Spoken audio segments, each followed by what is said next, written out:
I killed and buried my best friend today. When you hear these words, you might imagine a vicious man, a heartless person with no feelings at all, someone who is probably a psychopath since he killed his best friend. But you are just imagining because you don't know the full context. It was Rafi Kodikian who wrote these words in his journal while his friend David Coughlin lay dead nearby in the vast Rattlesnake Canyon. According to Rafi, he killed his best friend out of mercy, but in the eyes of the rest of the world, it was murder. What was it really?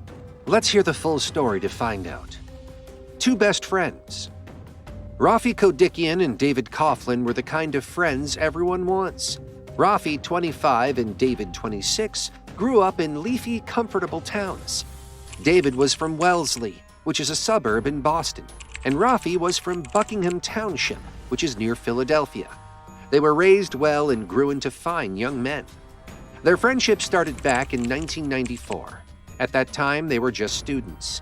David was studying resource economics at the University of Massachusetts at Amherst, while Rafi was studying journalism at Northeastern University in Boston. After college, David got a great opportunity to work at Wellesley's Town Hall as a traffic policy analyst. He had his life sorted out. He took that job and started dealing with traffic issues and working in his hometown.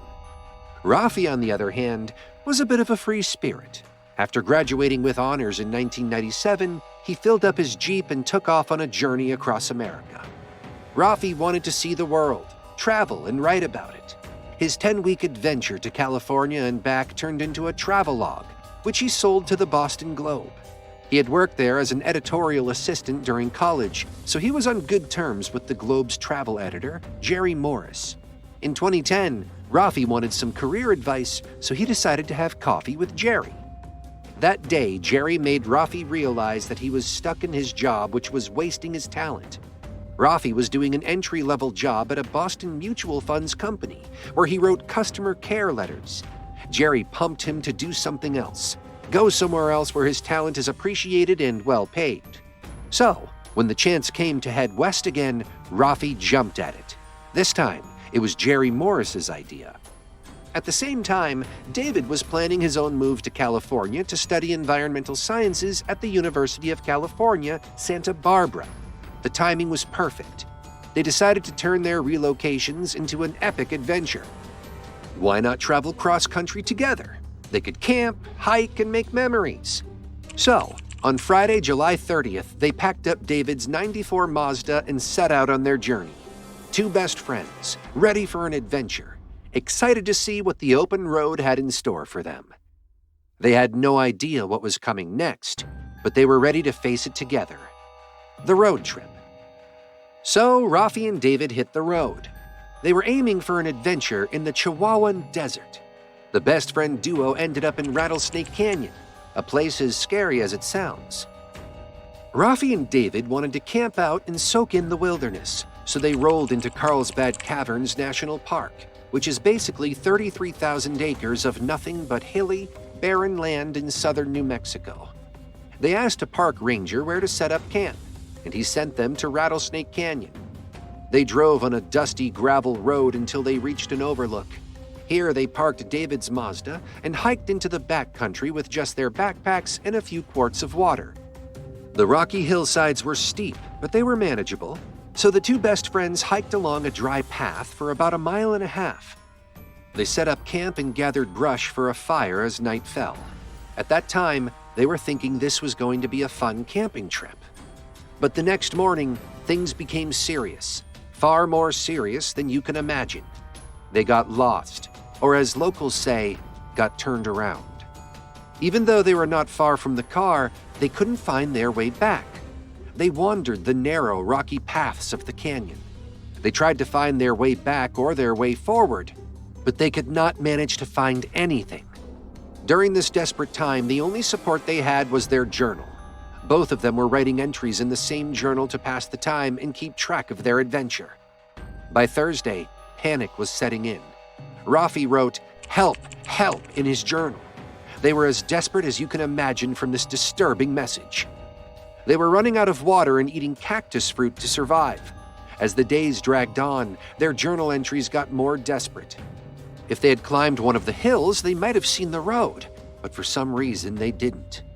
Rafi and David spent 3 days without water, stumbling through the desert, surrounded by hills that all looked the same.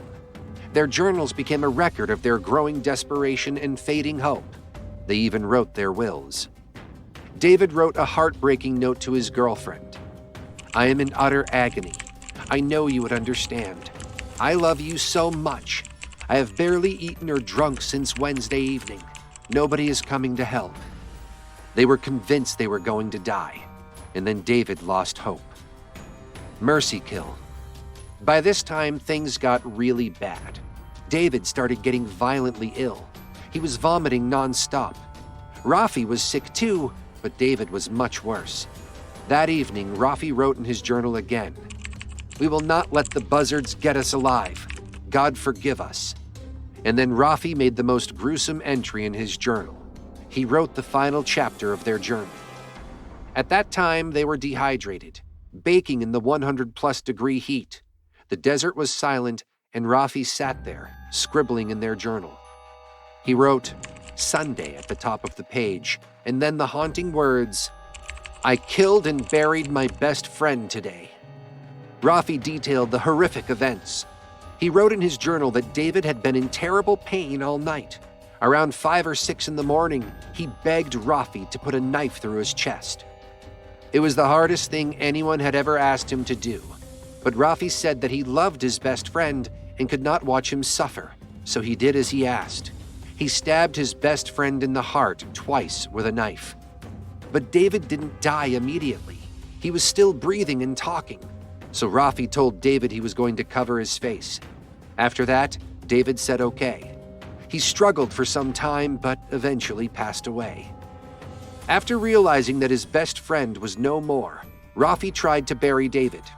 He couldn't do a proper burial, so he covered David with boulders to make a grave. That's how Rafi ended his best friend's life. It was a mercy kill, according to him, to end David's suffering. But the story does not end there. Rafi wanted to kill himself too after ending David's suffering, but he was too weak, so he just lay there, waiting for death to come. Rescue. It was August 8th, around 1:30 p.m. Park Ranger Lance Matson scanned the canyon below. He was standing by a maroon Mazda with Massachusetts plates and thinking, where are the 2 guys who left this car? The camping permit on the car was for 2 guys who should have been back days ago, but they weren't. This worried Matson. Matson and a park volunteer decided to go look for them. They set off down the Rattlesnake Canyon Trail, hoping to find some signs of the campers. As they climbed a ridge, Matson spotted the campsite. No one was around, so he hiked down the 670 feet to get a closer look. As he got closer, a man rolled out from under a tent. The scene was horrifying.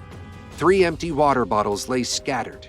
Someone had tried to make an SOS with rocks, but the last S was still unfinished. Blood smudged some gear and rocks. Rafi was on the ground, dirty and unshaven, wearing only shorts. His arms and legs were scratched up. He was alive but dehydrated, and he was begging for water. Matson gave him a bottle quickly.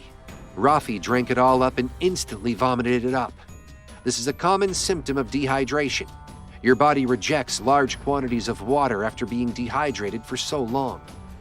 By that point, Matson had noticed that Rafi was alone, so he asked Rafi, "Where is your friend?" Rafi pointed vaguely towards the canyon. Matson did not understand. He could not see anyone there other than Rafi. He pressed him again and asked, "Where is your buddy?" Rafi finally pointed to a mound of rocks nearby, saying, "I killed him." Rafi was given a saline IV instantly since he was on the verge of dying. After 1 hour, when he was stable, Rafi was arrested for the murder of his best friend. The trial. So, Rafi Kodikian went on trial, and his attorney described the whole tragic event as an act of kindness. His attorney, Gary Mitchell, argued that it was part of a death pact between the friends. David asked Rafi to kill him, and as an act of kindness, he did. But as per New Mexico laws, every mercy killing, every suicide assist is still considered murder. Eddy County Sheriff Michael A. Click had a different perspective. He said Rafi was dehydrated, yes, but he was not close to dying when he was found. Authorities also said that Rafi had buried David's body under rocks. Some of those rocks weighed more than 70 pounds. How could someone supposedly on the brink of death possibly lift 70-pound rocks? An autopsy on David revealed he was dehydrated, but not fatally so. This means if he had waited just a little bit longer, he would have been alive today. Another theory was that David had confessed to having a fling with Rafi's ex-girlfriend, but this was never proven. If this were true, why would Rafi risk his own life in order to kill David just because he had a secret relationship with Rafi's ex?